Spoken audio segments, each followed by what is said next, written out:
trying to dumb down the population and permanently distract them with absolute garbage. As we're destroying the new generation and removing their ability to focus on anything, removing their ability to be disciplined, you're taking them from God. TikTok. They can't even focus on one page of a book, any book, because all they do is scroll. Have you ever seen someone on TikTok, how fast they change video? Yeah. Their minds are gone.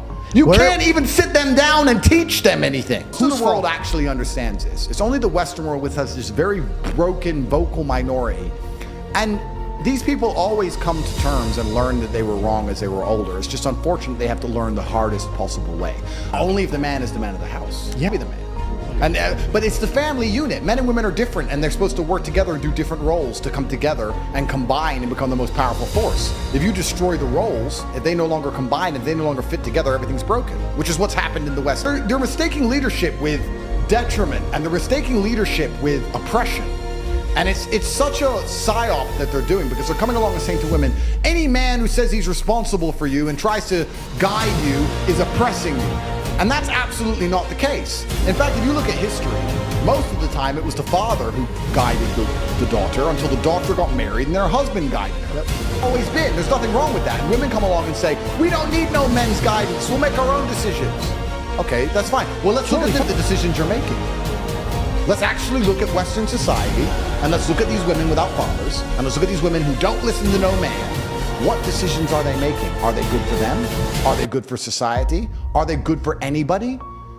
I said something that got me in a lot of trouble a long time ago, and I'm gonna say it again. The world would be a much better place if women had to walk around with their body counts on their foreheads. Everyone lost their minds, but not because they're like, he's a misogynist, because they're too stupid to extrapolate. Because I say something abrasively to shock people, and the intelligent ones will look at what I say and extrapolate the lessons from it. Like we talk about the Bible. You read the parable, but you have to sit down and analyze what it actually means. Talking about is female promiscuity. Women have to be far more careful and more selective with who they slept with.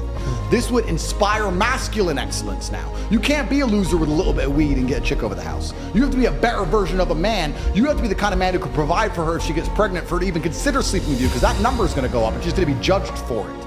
And women don't like being judged. Well, I believe in actionables. In fact, actionables is probably the word I type the most on my phone. Improve your body. It's the first thing you can do. So when you're asking me, the man who has no father and he wants to live a good, righteous life inside of his home, I don't know all of his background. I don't know his capabilities. I don't know his mental state. I don't know where he lives. I don't know anything. But I know that if he gets stronger, he'll stand a better chance of doing it. Because you also learn mental discipline by doing that, which is also a good thing.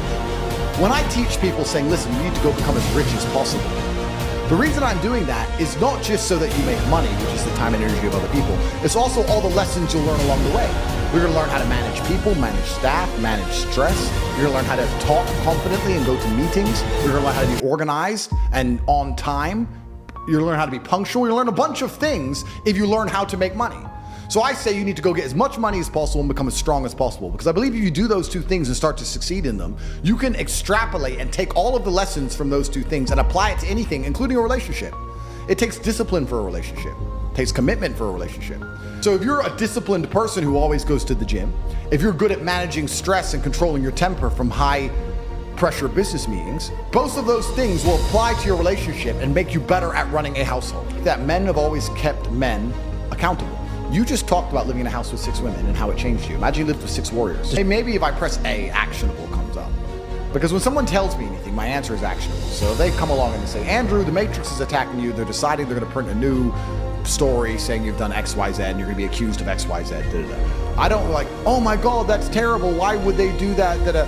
Pointless. Completely actionable. What do we do about it? What can we do about it? If nothing can be done, then let's just put it in the this is going to happen bank, and let's consider it for future moves, and let's stop talking about it. If something can be done, what can be done? Who's going to do it? How long is it going to take? All I care about is action.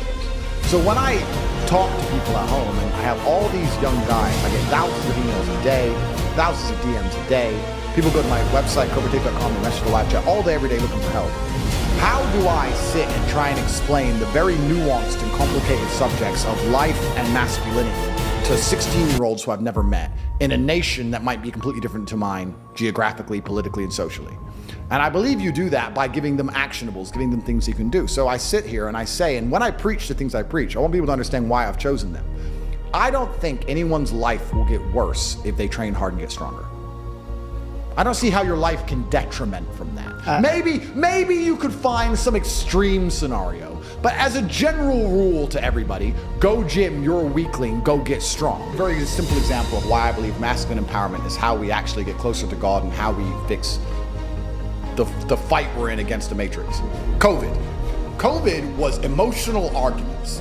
They came along and said, your grandma's gonna die. The old people, your grandma, your grandma. They used emotional arguments to create fear. That works on a woman. A woman sits there, I love my grandma. Most men would sit there and go, wait. Let's just chill. Yeah. Let's see what happens. Grandma's already 94. Grandmas die. So I don't think we should be taking our kids out of school. Let's just calm down. Men are more stoic and more patient. If you had a household where the man's been feminized and the woman's in charge, it's over for that house. They're full COVID cocks head to toe. 10 vaccines. They are. If you had my household, where my girlfriend ran in, did you see the news? I've never met somebody who disagrees with the point. You are the person who you are the sum of the people you spend the most time with. Yeah. Everyone agrees with that. But then they hang around with it. And when I say rich, I teach financials because I think financials are important. It's a tool. It's a tool, and you have a responsibility to take care of your family. So I think that as a man, your happiness comes from feeling respected over feeling loved. And the reason perhaps you're happy now is because you have more respect for yourself because of the decisions you're making. And I think that a lot of men, even if they have self-respect, if nobody else respects them, they're struggling. I think male depression can be fixed with respect. I think that it's massively overdiagnosed. I say depression isn't real because I speak in absolutes. I think the idea of feeling depressed is real. I don't feel like it's a clinical disease that you catch from the sky and it can't be fixed. I feel like depression is feedback, pain is feedback, and your mind and body is telling you something must change, and if you make those changes, you will feel happier. I don't buy into the idea that it is a disease. I think it's situational, and you must change your situation and your actions and your decisions to feel better. And that's why I say it's not real.